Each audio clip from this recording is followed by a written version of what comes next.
seems to me there's something wrong with a president who carves people up who have dedicated their time and months trying to help him, and he rips them to shreds as they go out the door. That's why the White House was such a snake pit under Trump. But I think it's what it reflects is that he doesn't have a philosophy. He doesn't think in strategic terms. He doesn't even think in what we conventionally call policy. Everything is about Donald Trump.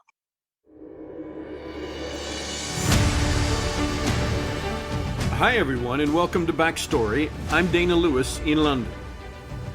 Ever wonder what really happens in the White House, in the Oval Office, where decisions which shape the world are taken by a select few? Some of them brilliant, a lot of them not. You could argue the most critical input comes through the National Security Advisor. He plays a critical role in the administration of the National Security Council, the NSC, which advises and assists the president on national security and foreign policy issues.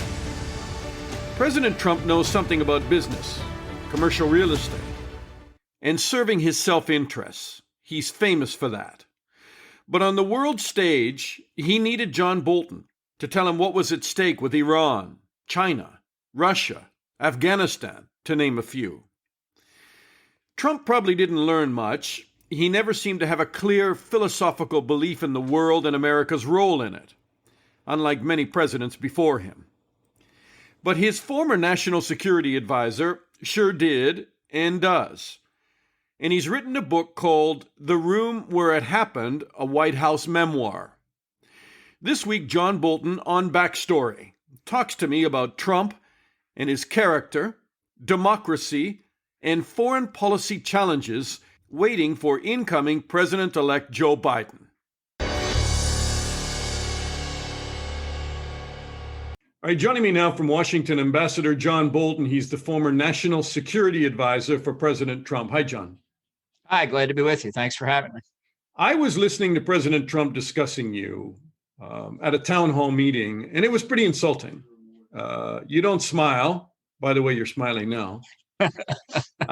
You're sick, you want to bomb everybody. And I'm not going to ask you to respond to any of that, and I'm sorry to mention it, but can you give me some insight into why Trump is so nasty and smears anyone who has worked for him? It seems to me there's something wrong with a president who carves people up who have dedicated their time and months trying to help him, and he rips them to shreds as they go out the door. Yeah. Well, I can say that what he does in public, he does in private too. I remember, and I recount in my book when I was with him alone in the Oval Office on some occasion within a few weeks after joining the administration, and he started criticizing Defense Secretary Jim Mattis and other people to me. And I didn't really know how to respond. But it occurred to me shortly after I left the Oval Office that if he's criticizing them to me, he's going to be criticizing me to them too. And I think that it obviously doesn't make for a good working relationship. It's why the White House was such a snake pit under Trump. But I think it's what it reflects is that he doesn't have a philosophy. He doesn't think in strategic terms. He doesn't even think in what we conventionally call policy. Everything is about Donald Trump. And therefore, everything in his relations with people is personal. So if you disagree with him on the Middle East, it's a disagreement with him personally. And I think that's what produces this kind of insult. It really makes you wonder about moral compass, because in the book you talk about possible sanctions discussed on China and the detention of millions of Muslims and human rights, the clampdown on China, and you got nowhere with Trump. Right. Well, I think he's completely amoral as well. I mean, while we're talking about the good points of Donald Trump, let's not forget that either. Look, international relations is tough business, but at least if you're going to denigrate human rights about China, you ought to get something from the Chinese. Hillary Clinton, on her first visit as Secretary of State to China, said, "I'm not going to bother him about human rights." She said it publicly. It was a mistake. I don't even think she believed it necessarily, but that's what she was hearing from the State Department. With Trump, it's purely transactional. Trump's lawyers have lost or withdrawn over 30 legal cases. One judge said strained legal arguments without merit and speculative accusations. You have said, and I watched you on some of the political programs over the weekend, this is not a legal argument anymore. But can I ask you, what is it then? Well, I think it's raw political power. Nothing that Trump has presented as a matter of law has succeeded. And I'm an old campaign finance lawyer. I spent 33 days in Florida in 2000 when Gore challenged Bush. So I've been around this track before. He has no evidence of fraud. He hasn't presented any systematic evidence to any court he's been before. Just yesterday, he fired Sidney Powell, who was the sort of most alarmist, most conspiracy theorist minded of his lawyers, but not the only one. So now what he's trying to do is intimidate state elections boards. Right now in Michigan, they're deciding what to do there. But on Friday, he called the House and Senate Republican leaders of the Michigan General Assembly to Washington. Mm-hmm. This is like King Kong and rabbits getting together to have a discussion about politics. He was clearly trying to muscle them. I'm sure these are good people, and they came away and issued a statement that I read as saying we resisted what Trump wanted. But he's trying to bully his way to a conclusion that I'm not even sure he knows what it is. I can't really believe he thinks he can yet win, but I think he still hasn't reconciled himself to it, so he's going to do as much damage as he can. You don't think he's reconciled himself to it? Well, I think the way it will end is that, he will leave the White House, but he will not have lost, because why? That would make him a loser, which is the worst word in Trump's vocabulary. So he won't have lost the election. It will have been stolen from him. He will say that till the day he dies. All right. Well, that presents some real challenges, Dan, because I know everybody in America right now is focused on the January inauguration, the January 20th inauguration, but it creates a lot of challenges beyond that, doesn't it? I mean, if he is convinced so many Republican voters that the election was stolen from them, it looks like he's not going to go away. He's still talking about 2024.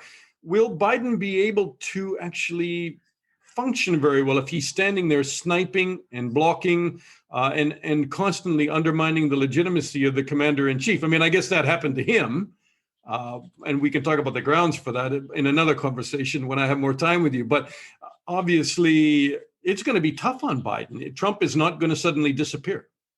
No, I think the graver trouble, though, is for the tens of millions of people who believe what Trump is telling him, that the election was stolen when it manifestly was not. That's why I've been calling on Republican leaders to stand up and say there was no steal, there was no fraud. And it's caused me to think about the importance of a candidate's concession speech. And in this case, why we always count on the outgoing president to accompany the new president to the inauguration on the 20th of January. No, nobody likes to lose an election, not the candidate, not his supporters. But the concession speech is, in effect, the candidate saying, as much as this pains me, I can live with it. Meaning, supporters, you should live with it too. And especially in the case of a defeated incumbent and the victorious challenger appearing together, it says, this is the right thing to do for the country. If Trump skips that, not doing that. They're not doing that. If he, well, that's exactly right. If he doesn't give a concession speech, if he doesn't go to the inauguration, that is the kind of damage I really fear.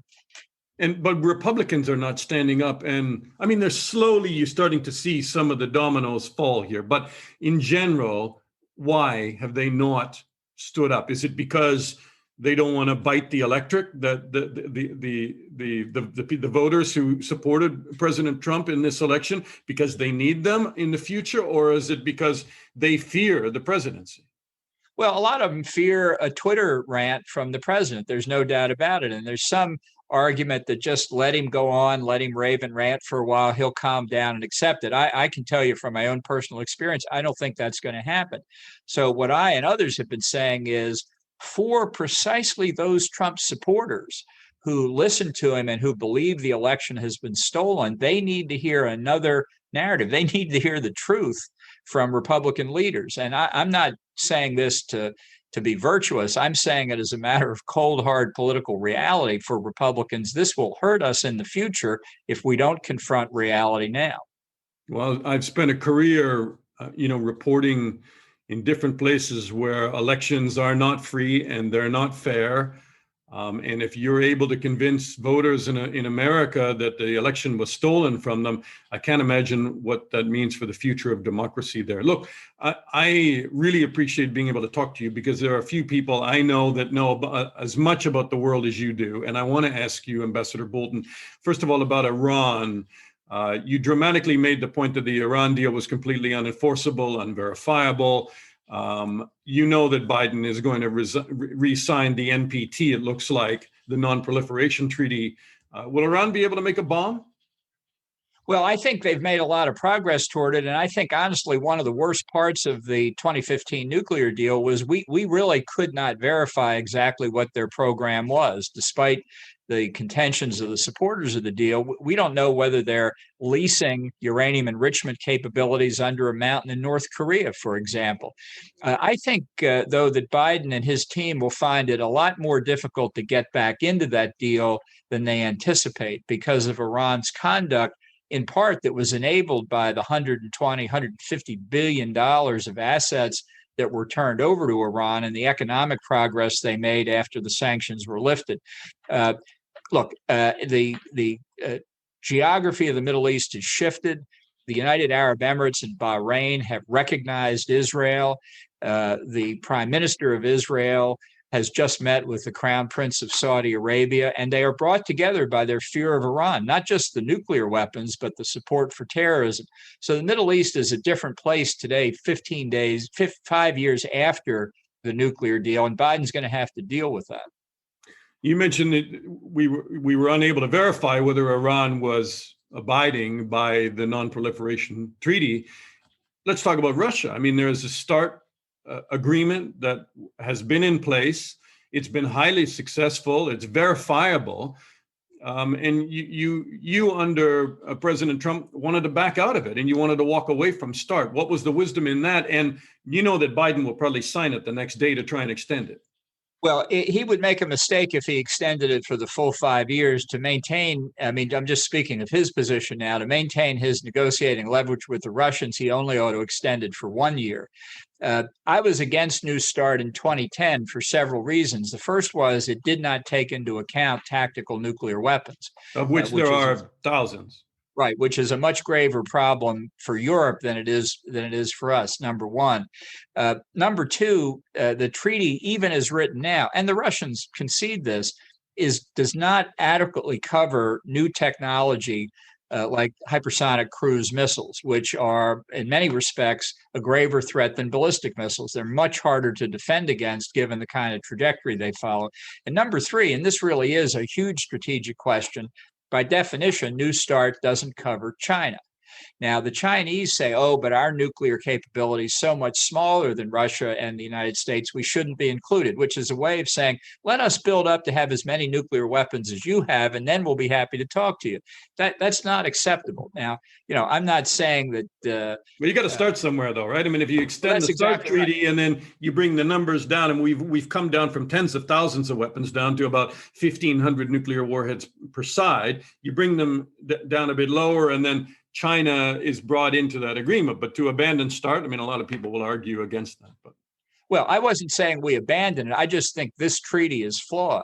I negotiated the Treaty of Moscow in 2002, which reduced deployed nuclear warheads to a range of 17 to 2,200 between Russia and the United States. So I've negotiated my share of arms control agreements, but they've got to be good arms control agreements. And as I've described, I think New START is flawed. Putin played Trump, you say in the book. Yeah. What was the leverage, or what was his spell over President Trump? Well, I don't think it was a spell. I think it was his knowledge and his willpower and his clear understanding of Russian national interest. I first met Putin in October of 2001 when I went with Rumsfeld after the attack at 9/11 to get some Russian help to go into Afghanistan. And I've watched him. Different days, Ambassador Bolton, when the relations were a lot better. But go ahead. A lot different, absolutely. And but I've watched him over the years. I've met with him myself several times. He's a tough, knowledgeable, clear-minded adversary. And to put him on one side of the table and Donald Trump on the other filled me with fear each time I saw it. Why didn't President Trump really come out and condemn Alexei Navalny's poisoning, do you think? Well, I think he wasn't sure the Russians did it. I think, Trump has this kind of moral equivalency when it comes to some of these authoritarian countries. He once said, you think we're so great, when somebody complained about Russian atrocities.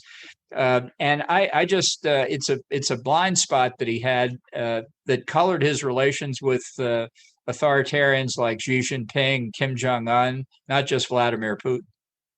Can I just talk to you quickly about Afghanistan? I mean, you make the point in the book that Trump wanted to deliver on that promise to end endless wars in faraway places, that probably Americans don't understand. I think it's probably the one war they did understand after 9/11.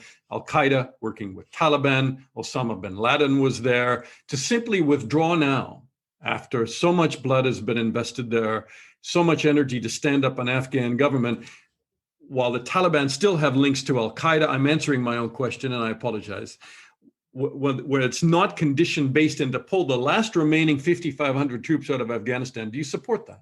No, absolutely not. Look, these numbers of troops that will be left, 2,500 each in Iraq and Afghanistan, have no military significance whatever. They're purely arbitrary figures.